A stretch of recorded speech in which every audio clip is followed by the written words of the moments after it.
రుచి చూపించండి కదా అని బలవంతం చేస్తున్నాడు రాజు కదండి. మనుషులకి ఈరోజు ఏం కావాలి? రుచి కావాలి. రుచి ఉంటే ఎక్కడికైనా వెళ్ళిపోతాం. దేవుని బిడ్డకి అంత తాగదు. దేవుడు ఏమన్నాడు?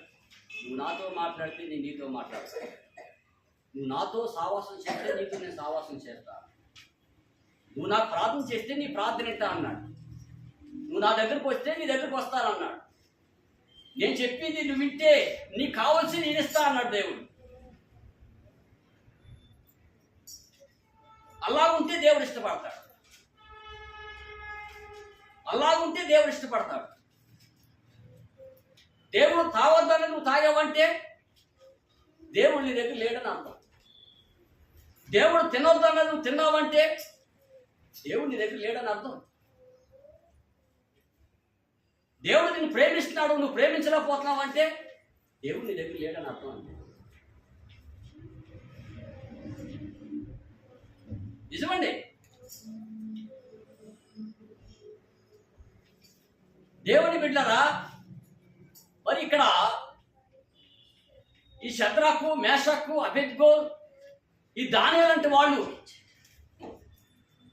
ఏంటండి, వాడి దేశంలో వాళ్ళెంతో భక్తి కలిగినట్టు వాళ్ళు అపవిత్రమైన భోజనాలు తినటం కానీ, లేకపోతే అపవిత్రమైన ద్రాక్షరసాలు తాగటం కానీ, వాళ్ళ ఇష్టానుసారంగా వాళ్ళు జీవిస్తూ వాళ్ళ ఇష్టానుసారంగా బతకటం అనేది, వాళ్ళకి ఎక్కడ నచ్చితే అక్కడికి వెళ్తాం అనేది, ఎక్కడ తినాలనుకుంటే అక్కడ తింటాం అనేది వాళ్ళ దగ్గర లేదది. లేదండి, మనకుంది. ఈరోజు దేవుని మందిరం ఉంది, అక్కడ బయట మేకలు పోసేడు ఫంక్షన్ ఉందంటే ఈరోజు ఎక్కడతావు దేవుని మందిరాన్ని.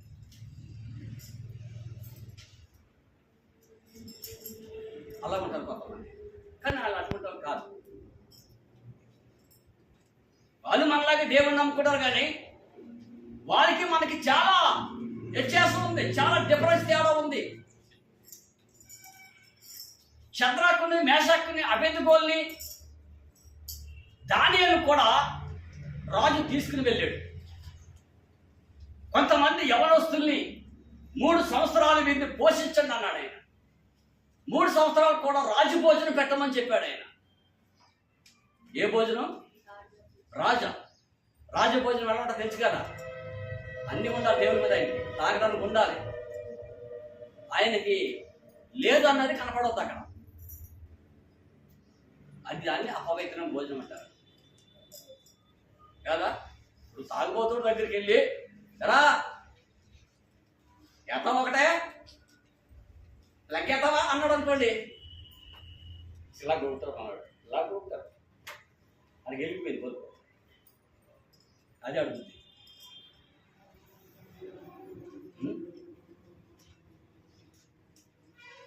ఏంటండి, సగం నమ్ముకుని సగం నమ్మకుండా ఉంటారు వాళ్ళ దగ్గరికి వెళ్ళండి. ఎలా సండే కదా, చర్చిలో ఏముంది, మా అయ్యగారు పంపుతారు కదా, అక్కడ మేకను కూర్చోడ్డా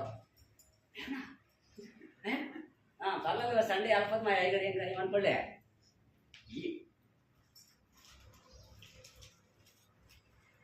అలాంటి వాళ్ళు కాదండి వీళ్ళు. ఎలాంటి వాళ్ళు అనుకుంటారు? శద్రకు, అబేద్నెగోలు, మేషకు, దానియేలు వాళ్ళని పట్టుకుని వెళ్ళారు. 3 సంవత్సరాలు వాళ్ళు పోషించిన రాజు భోజనం పెట్టన్నాడు రాజు. నెబుకద్నెజర్ రాజు అంటే ఒక పెద్ద మోడియాడు, మా దేశానికి మంత్రి, ప్రధానమంత్రి. అలా అన్ని విషయాలు ఏంటండి ఏమ్మా, అర్థమవుతుందా? వాళ్ళు ఎటువంటి వాళ్ళు తీసుకెళ్తే వాళ్ళు ఏమన్నా తెలుసా? డైరెక్ట్గాను రాజు భోజనం చేసింది మేము చేయనే బా. ఎవరు చేసింది? రాజు చేసింది మేము చెయ్యం. వాళ్ళకి తెలిసిపోయింది, వాళ్ళకి తెలిసిపోయిందండి. రాజుగారు మందిరంలో ఉన్నాయన్ని పట్టుకుని వెళ్ళిపోయాడు, దౌర్జన్యం చేశాడు. కొంతమంది యవనస్తులు పట్టుకుని బబులోను దేశంలో బంధించేశాడు. అంతా భయంకరమైన వ్యక్తి. వాళ్ళు బంధకాల్లో బంధించబడి ఉండి కూడా వీరు చెప్పే సమాధానం ఏంటి తెలుసా? రాజు భుజించే భోజనం, రాజు తాగే పానము మేము ముట్టుకోమన్నారు. అంత మాత్రమే కాదు, వాడు తినేది అపవిత్రమైంది అన్నారు. రాజుగారు తినే భోజనం నీ తినే మంచి భోజనం కాదమ్మా అనగలుగుతాం మనం? అనగలుగుతాం? అయ్యా అది మంచిది కాదయ్యా. సోమవారం అనేసి ఆయన పేరు సోమవారం, మహా పెద్ద రాజు ఆయన. ఆయనకి 100 ఎకరాల భూమి ఉంది. నేను అప్పుడు 22 సంవత్సరాలు ఉంటాయి. నన్ను ఏమన్నాడంటే, నన్ను పరీక్షించడం కోసం, రే దుకాణం దగ్గరికి వెళ్ళి సిగరెట్ పెట్టి పట్టురా అన్నాడు. ఇది ఏమంటాడా అని, సిగరెట్ పెట్టి పట్టురా అన్నాడు. ఏమంటాడా నన్ను శోధించడానికి, నా దగ్గర భక్తి ఎంత ఉందో, వీడు ఎలా ఉంటాడో ఏంటని ఆయన నన్ను పరీక్షించడానికి సిగరెట్ పెట్టి పట్టురా అన్నాడు. అందరూ కూర్చున్నారు, 5-6 మంది. వాళ్ళందరూ కూర్చుని నన్ను పట్టుకుంటానికి ఏమంటాడు? సిగరెట్ అపవిత్రమైంది కదండి. నేను సార్ అది అపవిత్రమైంది, అది నేను ముట్టుకోను. మళ్ళీ నేను ముట్టుకుని నీకు ఇస్తే అదంటే పెద్ద పాపం అది అని అన్నా. అంతే, దాని పో నీ దగ్గర శారత్వం ఎక్కువ ఉందిరా. అవును, శారత్వంతో ఉంది. దేవుని బిడ్డారా, శద్రకు, మేషకు, అబేద్నెగోలు కూడా వాళ్ళ దగ్గర వాళ్ళు ఆ భోజనం పెడతా ఉన్నప్పుడు వాళ్ళు అన్నారు, మేము ముట్టుకోము, మేము భుజించము, మేము తాగమన్నారు. హల్లెలూయా. సరేండి,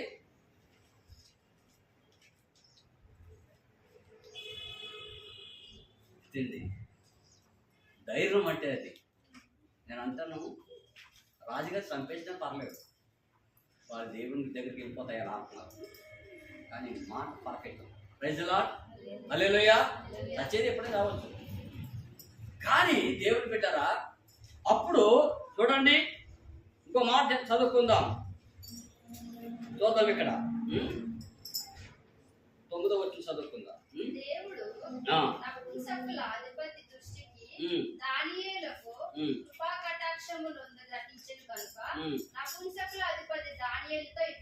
చాలు, దానియేలు మాట్లాడుతున్నాడు, మీరు ఏ పెట్టినా సరే మేము ముట్టుకోము, మేము తినము.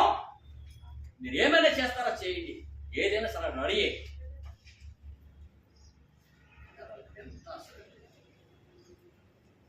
నిజమండి, దేవుడు బైబిల్లో రాయి. అప్పుడు వాళ్ళని రాజు దగ్గర పట్టుకొచ్చారు. ఎక్కడ పట్టుకొచ్చారండి? ఈ నలుగురు సంగతి ఏదో చూసుకుందామని నలుగురిని పట్టుకునేది. ఏంటండి, నలుగురిని పట్టుకుని వెళ్ళారండి. 2 విషయాలు ఏంటండి, నలుగురిని పట్టుకుని వెళ్ళారు. అప్పుడు వాళ్ళు ఏమన్నా తెలుసండి, చూడండి 14వ వచనం. ఈ విషయంలో వారి మాటకు సంబంధించి 10 దినముల వరకు వారిని పరీక్షించారు. సరేండి, రాజు ఏమన్నాడంటే, సరే ఉన్న కటమోలందరికీ నా భోజనం పెట్టండి, ఇవన్నీ వీక్నెస్లు ఇయ్యి, ఎటు గాలైతే అటు ఎగిరిపోయి, ఎటు గాలైతే అటు పారిపోయి, కనుక వీళ్ళందరికీ పెట్టండి. ఈ నలుగురికి మాత్రము 10 దినాలు పరీక్షిద్దామన్నాడు ఆయన. ఎన్ని దినాలు? వీళ్ళు పెట్టండి, నా భోజనం పెట్టండి, నా పానీ పెట్టండి, నాకున్న అన్ని లక్షణాలన్నీ వీళ్ళకి మేపండి, వీళ్ళు తినిపించండి ఈ నలుగురికి. హల్లెలూయా. అమ్మ అర్థమవుతుందా? అర్థమవుతుందా?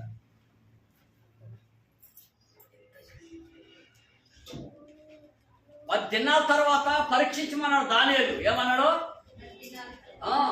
మాకు ఆ ఆహారం వద్దు, మాకు శాకాహారం పెట్టండి. ఏ ఆహారం? శాకాహారం అంటే అమ్మా కూరగాయ, అవునా? కూరగాయలు పెట్టండి, పప్పు శాఖ, కూరగాయ ఇవి పెట్టండి. ఆ చికెన్లు మటన్లు అవన్నీ మాకు వద్దురు బాబు, రాజు తినే అసలు మాకు వద్దు, మాకు ఇవి పెట్టమన్నారు.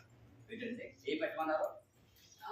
చూసారండి, ఈ ఆహారము పెట్టమంటే వాళ్ళు రాజు అన్నాడు, సరే వాళ్ళకి ఆ ఆహారం పెట్టండి చూద్దాం. రాజు భోజనం పక్కన పెట్టేసి వాళ్ళకి ఇష్టమైంది దేవుడు వాళ్ళకి చెప్పినట్టు ఆ భోజనము వాళ్ళు ఆ యొక్క శాకాహారం తింటే 10 దినాల తర్వాత వాళ్ళని పరీక్షిస్తే దేవుని బిడ్డరా 15వ వచనంలో 10 దినములైన పిమ్మట వారి ముఖములు వాళ్ళందరి ముఖముల కంటే సౌందర్యంగాను కలగాను కనబడేది. ఎలా ఉన్నాయమ్మా? ఆలు మొఖాలు ఎలాగున్నాయి, కక్క మొక్క తాగి అన్ని తాగిన మొఖాలు ఎలాగున్నాయి, ఉత్తి శాకాహారం తిని పప్పు సార్లు కూరగాయలు తిని ఈ మొఖాలు ఎలా ఉన్నాయి? ఎలా ఉన్నాయమ్మా? సౌందర్యం నిగనిగలాడిపోతున్నాయి మొఖాలు. దేవుని మాట విని ఆయన ఎది చెప్తే మనం అది చేస్తామో దేవుని బిడ్డరా అట్లా హల్లెలూయా కదండి.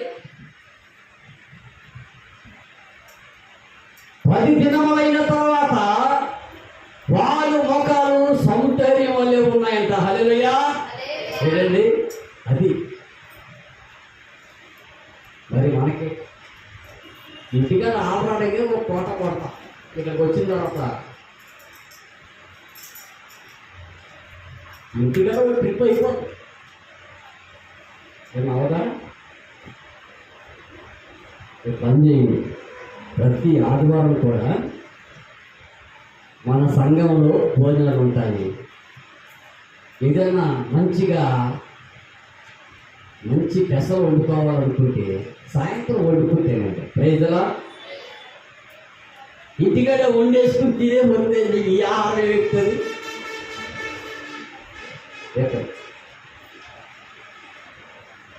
ఈ రోజు మా మందిరంలో మంచి భోజనం ఉంటుంది, మంచి వాక్యం ఉంటుందని వచ్చి సాయంత్రానికి ఇది మంచిది, ఇది నచ్చింది వండుకుని తినాలి.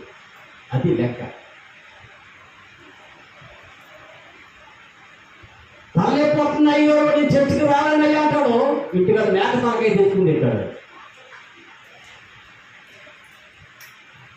నా గర్భంతాన్ని ఎప్పుడు వస్తున్నాయి గారు నేను రాలని అంటాడు, అయ్యా బోటి తెచ్చుకుని తింటాడు.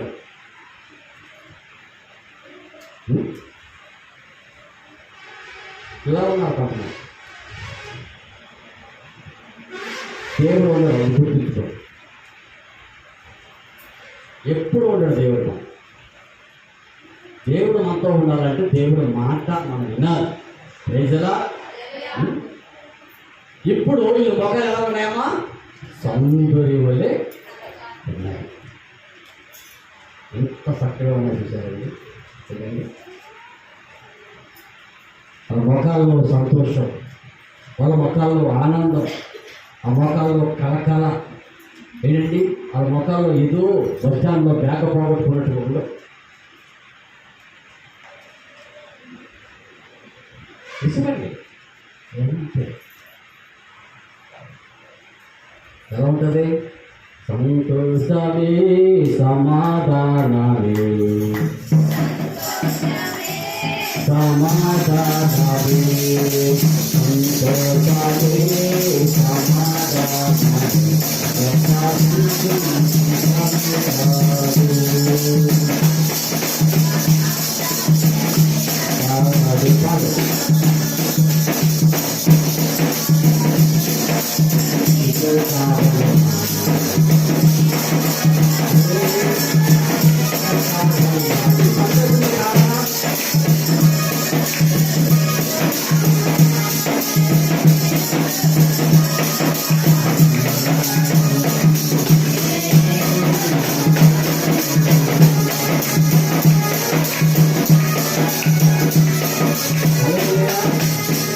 వాళ్ళకి సంతోషం ఉంది కదండి. ఆ సంతోషం ఉంది. ఉన్న వాళ్ళందరూ రాజభోజనం తిని ఏంటండి అలాగున్నారు. దేవుని బిడ్డరా చూడండి, కొన్ని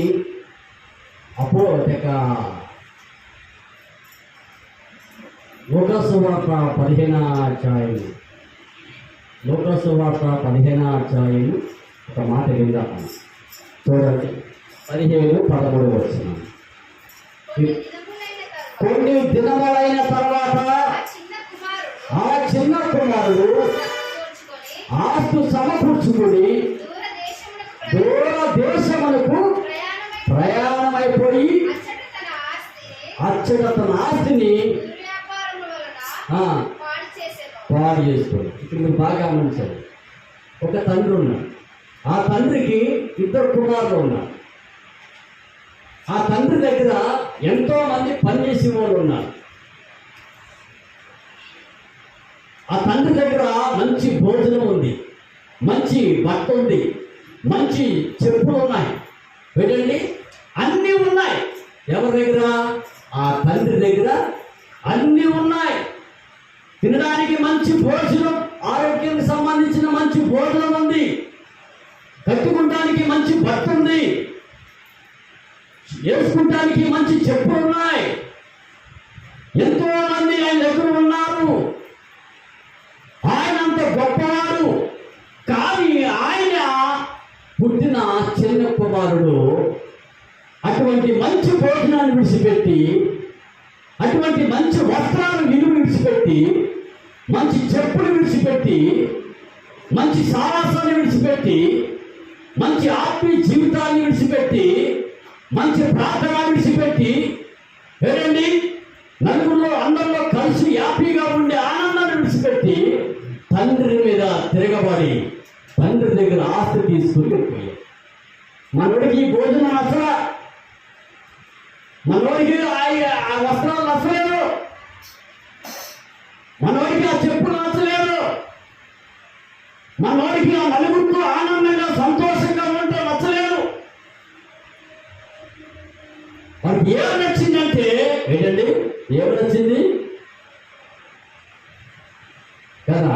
కొంతమందికి అన్ని బయటే నచ్చుతాయి. ఏం నచ్చుతాయమ్మా?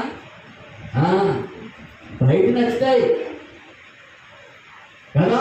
హీరో హీరో వేసుకునే బట్టలు నచ్చుతాయి, హీరో హీరో వేసుకునే బట్టలు నచ్చుతాయి. ఏంటండి లోకంలో ఆట పాట తాగి తినేవో వేసాలు నచ్చుతాయి. కానీ నచ్చవు కొంతమందికి. ఏ నచ్చవో అర్థమవుతుందా మీకు బాబు? అదే అండి, అక్కడ లింగంపల్లిలో ఎదర 4 పక్కలు వెనకాల 4 పక్కలు ప్యాంట్, ఎదర 4 వెనకాల 4. అది చాలా ఖరీదట ఆ ప్యాంటు. అది మా చిన్నప్పుడు అడుక్కుని కూడా వేసుకునేవాడి. నా చిన్నప్పుడు నేను చూసేవాడిని. మా నాన్న సంవత్సరానికి ఒక డ్రెస్ కుడితే వెనకాల పిల్ల తిరిగిపోతే మళ్ళీ మళ్ళీ కుట్టించుకుని వేసుకునేవాడు. నాకు బట్టలు అటువంటి బ్రతకదు. ఆ రోజుల్లో అడుక్కునే వాళ్ళకి గోడ వేసుకునేవాడు. ఇప్పుడు అన్ని ఉండి కూడా వీడు ఏ స్థితిలో ఉన్నాడు? ఇది దరిద్రం అంటే. దరిద్రం అంటే ఇది. అంటే వాడు ప్రమాదంలో ఉన్నాడని అర్థం. వాడు ఎక్కడో దిగిపోతున్నాడని అర్థం, ఎక్కడో మాయలో పడిపోతున్నాడని అర్థం, వాడు ఎక్కడో పోతున్నాడని అర్థం. అది వాడికి నచ్చింది వాడు చేస్తున్నాడంటే, వాడు నచ్చింది వాడు కొనుక్కున్నాడంటే, వాడు నచ్చింది వాడు తిన్నాడంటే, వాడు నచ్చింది వాడు తిరుగుతాడంటే అది దేవుని సిద్ధం కాదని. వాడి ఇష్టం కాబట్టి అది ఎక్కడో ప్రమాదంలో ఉన్నాడు. తెలుసు మీకు? హల్లెలూయా. ప్రమాదంలో ఉన్నాడు. బట్టల షాప్కి వెళ్ళి, అమ్మా ఎందుకు ఆ చీర ఎందుకు, ఈ చీర కొనుక్కోవాలి భర్త అన్నాడు అనుకో, నీకేం తెలుసు, మొన్నే చూశాను నేను టీవీలో. ఎక్కడ చూసారు? ఆయన నచ్చదు. వద్దమ్మా ఎందుకు తీసుకో, మనకెందుకు తగదు కదా. పిల్లలు తీసుకొని కొనండి, ఇరవై కొనుక్కోవాలండి దుర్గా. ఇదంతా ఓల్డ్. ఇప్పుడు జనరేషన్ వేరేది. నువ్వంత పాతకాలం మాటలాగా, పాతకాలం మనుషుల్లాగా మాట్లాడతావు. ఇప్పుడు లేదు.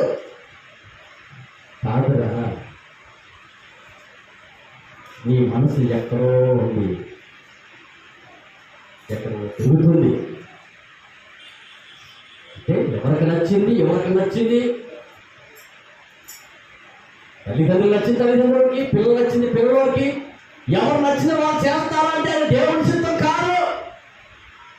వారు సిద్ధానుసారంగా చేసుకుంటున్నారు కాబట్టి వాళ్ళు ఎక్కడో ప్రమాదంలో ఉన్నారు. హల్లెలూయా. నిజమండి.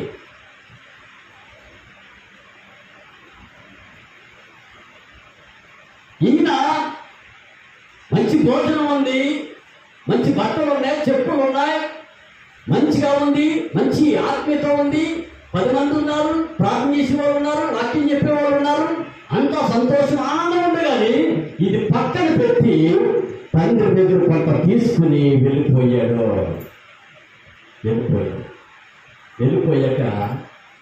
ఏమైంది తెలుసా? దేవుడి బిడ్డరా దిగాడు, రంగంలో దిగాడు. ఏదో చేయాలనుకున్నాడు. అక్కడ దేవుడి మాట పక్కన పెట్టాడు, ఇక్కడ తండ్రి మాట పక్కన పెట్టాడు, ఈ సావాసాన్ని పక్కన పెట్టాడు, ఈ ఆత్మీయ సావాసాన్ని వదులుకున్నాడు. ఏదో చేయాలనుకుని వెళ్ళాడు, కానీ తన జీవితంలో ప్రమాదంలోకి వెళ్ళిపోయింది. మొత్తం అంతా కోల్పోయాడు. దేవుని బిడ్డరా ఏం కోల్పోయాడు? మొత్తం కోల్పోయాడు. చెప్పులు లేవు, ఒంటి మీద బట్టలు లేవు, సరైన భోజనం లేదు. తండ్రి దగ్గర ఉన్నప్పుడు అన్నా తిన్నావా, బాగున్నావా, అక్క ఎలా ఉంది, పిల్లలు ఎలా ఉన్నారు, ఇవి ఉండేవి, ప్రేమ అనురాగాలు ఉండే, సంతోషం ఉండేవి. అలాంటి వాళ్ళు లేరు అక్కడ. వినండి, మొత్తం అంతా కూడా ఏంటండి నాశనం అయిపోయింది. కడాకరికి ఇబ్బందులో పడ్డాడు. ఎక్కడ పడ్డాడు? ఇప్పుడు అక్కడ ఆ దేశంలో ఆయనకి ఆకలి అవుతుంది తినడానికి. ఏమవుతుందమ్మా? తినడానికి ఆకలి అవుతుంది. అన్నం పెట్టి చూడాలి. అప్పుడు పందులు తింటున్న పొట్టు తెలుసు కదా మీకు? ఏమో తెలుసా? పొట్టు ఒడ్డు చేలో ఏంటండి ఆగారంటారు దాన్ని. మంచి పంట తెచ్చుకుంటాం, పొట్టు విడిచిపెడతాం. ఆ పొట్టుని అవసరమైతే రైతు తగలబెడతారు, అవసరమైతే పందులకు పడేస్తారు ఆ పొట్టుని. ఇప్పుడు వాడు వెళ్ళి ఆ పందుల పొట్టు తిన్నాడు. ఏం తిన్నాడమ్మా? ఒకప్పుడు నా దగ్గర, దేవుని దగ్గర నీకు మంచి చెప్పులు, మంచి బట్టలు, మంచి భోజనము, ఇంత ఆనందము, ఇంత హ్యాపీ, ఇంత సావాసం, నలుగురితో కలిసి ఉండే జీవితము. ఇప్పుడు అన్ని బంధాలు తెగిపోయి ఒక్కడే ఉండిపోయాడు. ఏమీ లేవు. కళాకారికి వెళ్ళండి కదా, అది నా ఇష్టం, నాకు నచ్చిన భోజనం తింటా, నాకు నచ్చిన బట్టలు నేర్చుకుంటా, నాకు నచ్చిన చెప్పులు నేర్చుకుంటా, నాకు నచ్చినట్టు నేను తిరుగుతా, నాకు నచ్చినట్టు నేను చేస్తా, నాకు జ్ఞానం ఉంది, నాకు తెలివి ఉంది, నేను చదువుకున్నాను, నాకు అన్నం తెలుసు అంటే బైబిల్ ఏమంటుంది తెలుసా? ఎర్రువాడ అంటుంది. బయట బైబిల్ ఏమంటున్నది? ఎర్రువాడ.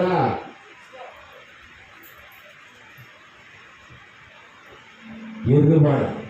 చాలామంది చాలా తెలుగులవండి అంటారు. నేననుకుంటాను ఇదంతా అమాయకుడు అన్నారు. దేవుడు అనంత జ్ఞానం. మనము నిన్నటవాళ్ళు. మన తెలివెంతండి, మన తెలివెంత అంటే నేను జ్ఞానిని కావాలి అనొద్దు అని పోయినాను. చాలా మంది వాళ్ళకి ఎంత సొంత జ్ఞానం. జాగ్రత్త, పొట్టులో కాలేదు పడతా. ఆయన పందుల పొట్టు తిన్నాడు అంటే ఎక్కడికి వెళ్ళిపోయాడు? అపవిత్రమైన భోజనం కోసము ఎదురుపడ్డారు. అపవిత్రమైన ద్రాక్ష రసం కోసము పరిగెత్తాడు. ఆ సావాసం బాగుంటుంది అనుకున్నాడు, అది చాలా రుచిగా ఉంటుంది అనుకున్నాడు, చాలా పర్వాలేదు అనుకున్నాడు. కానీ అందులో ప్రమాదమైన సంగతి గుర్తించలేకపోయాడు. చాలా మంది అలాగే ఉన్నారు కదా.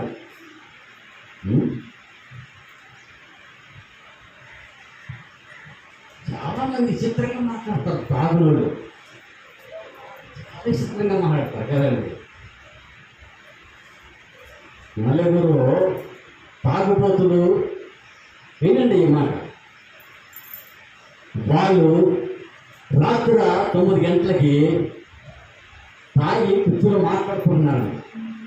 తాగి కూర్చొని మాట్లాడుకుంటా ఉంటే ఒకరు అంటాడంట, నేను 10 గంటలకు వెళ్ళిపోవాలరా, నేను 10 గంటలకు వెళ్ళకపోతే నా భార్య ఎంటే పిల్లలను బయటకు పంపించి నన్ను కొట్టిస్తారా, నేను వెళ్ళిపోవాలరా అన్నాడు తాగిన. ఇంకొక ఆయన అన్నాడంట, గురే నేను 10 గంటలకు వెళ్ళిపోవాలి, 10 గంటలకు వెళ్ళకపోతే నా భార్య తలుపు వేసేంత తెల్లవారు నువ్వు బయటే పడుకోవాలి నా దోమలో అన్నాడంట. వీళ్ళు తాగుబోతూ మాట్లాడుకుంటున్నారు. ఎలా మాట్లాడుతారండి? ఈ భలే మాట్లాడుకుంటారు. వాళ్ళ కష్టాలు, వాళ్ళ బాధ చేసేదంతా ఏంటండి.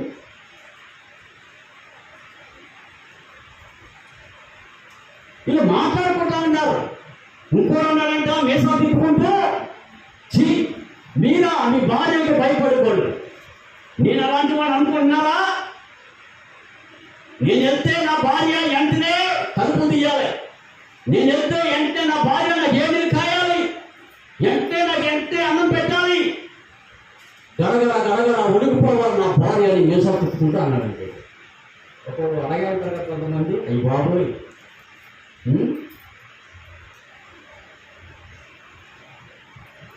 కొంతమంది చెప్తారులే కదా, ఇంటికి వెళ్ళి తన్నించుకుంటారు గట్టిగా.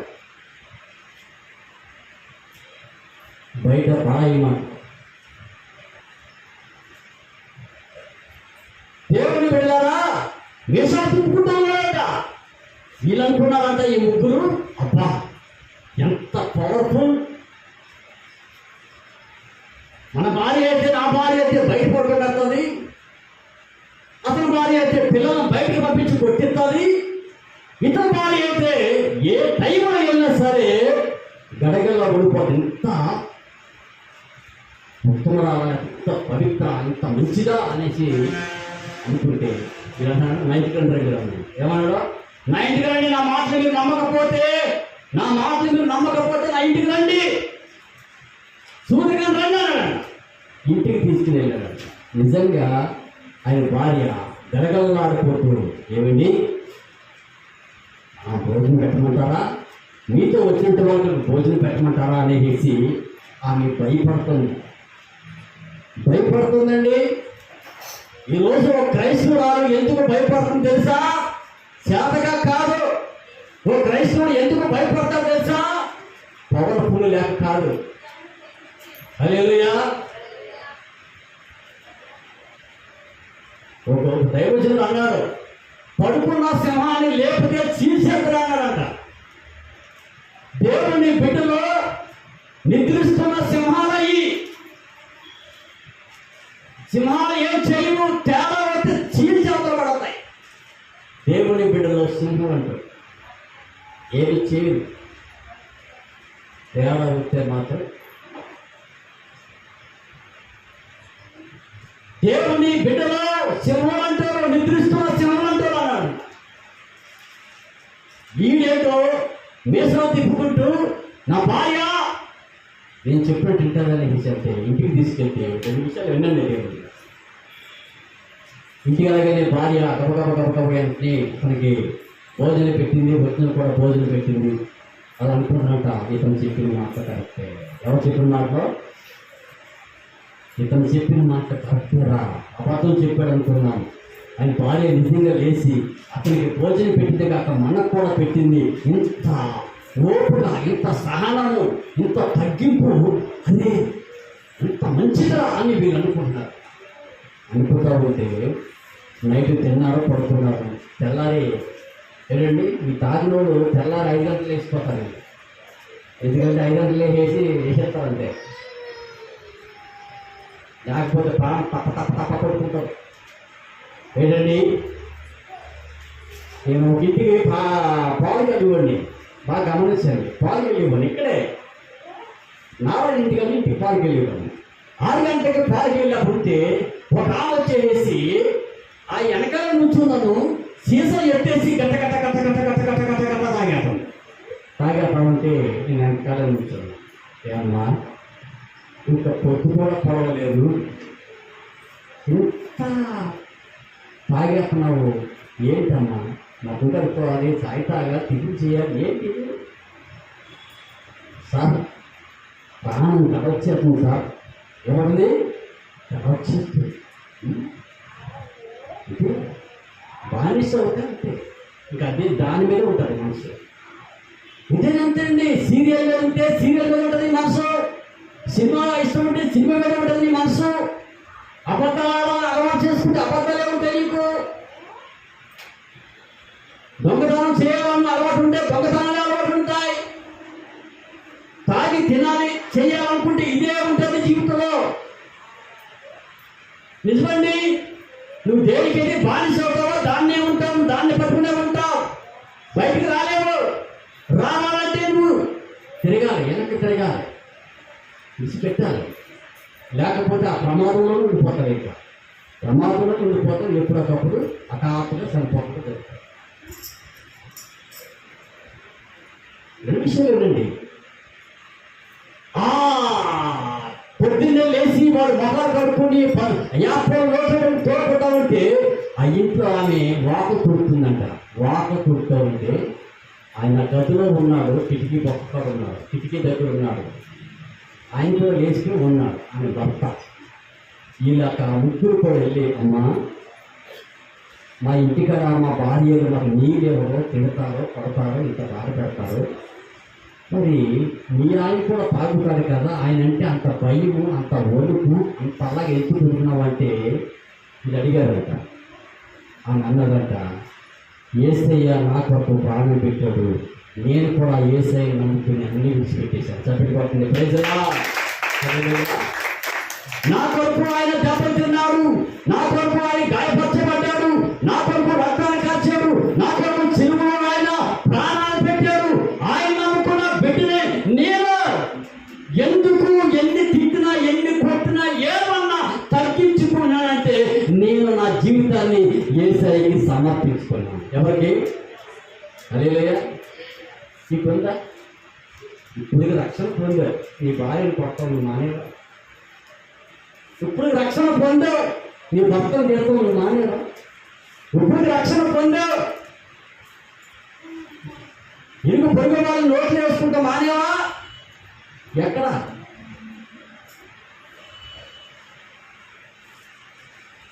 అందుకైనా నా జీవితానికి ఆయన ఎప్పుడైతే సమర్పించేశారో నా భర్త ఏంటండి ప్రమాదంలో ఉన్నాడు, గాఢ కాపులో ఉన్నాడు, చీకట్లో ఉన్నాడు, అంధకారంలో ఉన్నాడు, చచ్చిపోతే నరకానికి వెళ్ళిపోతాడు. కనుక ఏ విధంగా చేతైనా సరే నా తగ్గింపును బట్టైనా సరే నా భర్తని ప్రభు దగ్గర నడిపించా.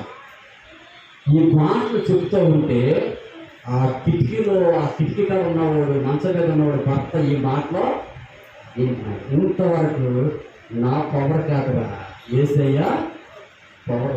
Praise the Lord. హల్లెలూయా. అది అందుకే దేవుడు అంటున్నారా,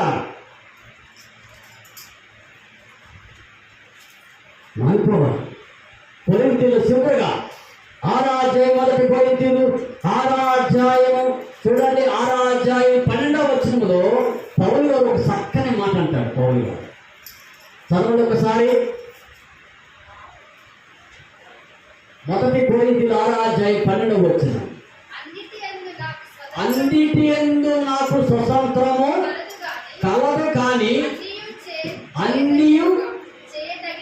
అన్ని చేయి తగినవి కావు. కానీ సరేండి, కానీ ఒక మాట అక్కడ ఉంది కదా. ఇప్పుడు అమ్మ నీ భర్త మంచిగా చూసుకుంటాడంటే ఏమంటావు? అయ్యారు అన్నీ బాగానే ఉంటాయి కానీ ఏమంటావు? కానీ అంటావమ్మా. ఏదో ఉంది, నా భర్త బాగా చూసుకుంటాడయ్యా, అన్ని పట్టుకొస్తాడయ్యా, పిల్లలు చూసుకుంటాడయ్యా, మంచోడయ్యా, ఇంకేంటి కానీ ఏదో ఉంది. కానీ అక్కడే ఉంటుంది, ఏదో ఉంది ప్రాబ్లం. ఏమా నీ కొడుకు బాగున్నాడా? అయ్యో నా కొడుక బంగారం అండి, నా కొడుకు బంగారం అండి, ఏమనడండి, తిట్టడండి, కొట్టడండి, అంతా చూసుకుంటాడండి, ఒక దేవతగా చూసుకుంటాడండి, నన్ను ఇంత మంచివాడండి. కానీ ఎక్కడ ఉంది? అక్కడ ఫుల్ స్టాప్ ఉంది. ఎక్కడ కానీ అంటే ఏదో ఉందా లేదా? ఉందా లేదా అంటే ఏదో తప్పు ఉంది. అందుకే అన్ని చేయటం కావు, అన్ని చేస్తావమ్మా. ఏంటి పౌలు గారు ఏమంటారు? నాకు స్వతంత్రము కలదు కానీ, చదవమ్మా, నాకు స్వతంత్రము కలదు కానీ అన్ని చేయలేము మనం. ఏమ్మా చేస్తాం అన్నిని. ఇప్పుడు పాస్టర్ గారిని అన్ని చేసేయాలి. పాట గారిని నేనే, ప్రార్థన పరుడు నేనే, ప్రసంగికుడు నేనే, అన్నిటిలో నేనే అనుకుంటే కుదురుతుందా? ఒకరు పాటలు పాడతారు, ఒకరు వాక్యం చెప్తారు, ఏంటండి, ఒకరు ప్రార్థన చేస్తారు, ఒకరు వాక్యాలు కొడతారు, ఒకరు వంటలు చేస్తారు, ఒకరు పరిచయం చేస్తారు, కొంతమంది ఇచ్చిన వాళ్ళు ఉంటారు. అన్నీ కావు, అందరూ చేయాలని చేస్తారమ్మా. ఏంటండి, నాకు స్వతంత్రం కాదు కానీ ఏమన్నాడు? అన్నీ చేయలేము. అన్ని చేస్తావా? ఏమా అమెరికాలో లైలా అనే ఒక పెద్ద నది ఉంది, చెప్తారు చూడటానికి? కాదు కాదు, అన్నీ కాదు. చాలా మంది అనుకున్నదే కావాలంటారు, అంటారంటారా? అలాగే ఆడపిల్లలు ఉన్నారు, మగ పిల్లలు కూడా ఉన్నారు. నాకు బండి కావాలంటే బండి వచ్చే ఆ ఇంట్లోనే దేవుని వెళ్ళి అది తగదు. ఏదో నా ఇంట్లో మంచి మటం తినాలంటే తినాలి, కాదు దేవుని వెళ్ళి అది తగనే తగదు. ఈరోజు నేను మంచి బట్టలు వేసుకోవాలంటే దేవుని వెళ్ళి తగదు.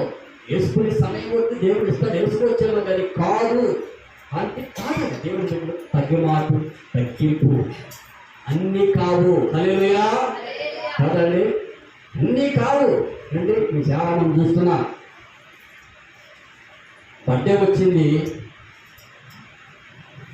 భార్య ఫంక్షన్ చేయమని చెప్పింది, బట్టలు కొనమని చెప్పింది, ఆయన దగ్గర డబ్బులు ఏమి లేవు. లేవని ఏం చేయాలి? అర్థం చేసుకునే మనసు ఉండాలి. కాదు జరగాలంటే ఇలాగా చేసి ప్రమాదంలో పడుతున్నారు. పౌలు గారు అంటున్నారు, నాకు స్వతంత్రం కలదు కానీ అన్ని చెయ్యి తగినవి కావు. మనం కొంతమట్టికి చేయగలుగుతాం, అన్నీ చేయలేము కదా. నేను అనుకున్నది జరగాలి, నేను అనుకున్నది నా దగ్గర రావాలి, నేను తినాలి, నేను కొనాలి, నేను చేయాలనుకుంటే అన్నీ కాని పనయ్యి దేవుణ్ణి బిడ్డలైనా ఎట్లా ఉన్నారు చెప్పండి? కానీ ఏదో ఉంది. కానీ మీరెవరు తెలుసా? విలువ పెట్టి కొనబడినట్టు వాళ్ళే మీరు. మీ దేహంతో దేవుణ్ణి మహిమపరచాలి. మీరు విలువ పెట్టి కొనబడిన వాళ్ళు. బైబిల్లో ఉంది 20వ వచనంలో, మీరు విలువ పెట్టి కొనబడినారు కాబట్టి మీ దేహంతో దేవుణ్ణి మహిమపరచాలి. కానీ ఏంటండి, ఈ లోకంలో ఉన్నాయి కొన్ని మాత్రం, కానీ వాటికి మనము ఎక్కువ స్వంతం తీసుకోవాలి. ప్రైజ్ ది లార్డ్, హల్లెలూయా. అందరు నిలబడదాం. దేవుడు కొత్త మాట దీవించగా అందరిపై నిలబడదాం.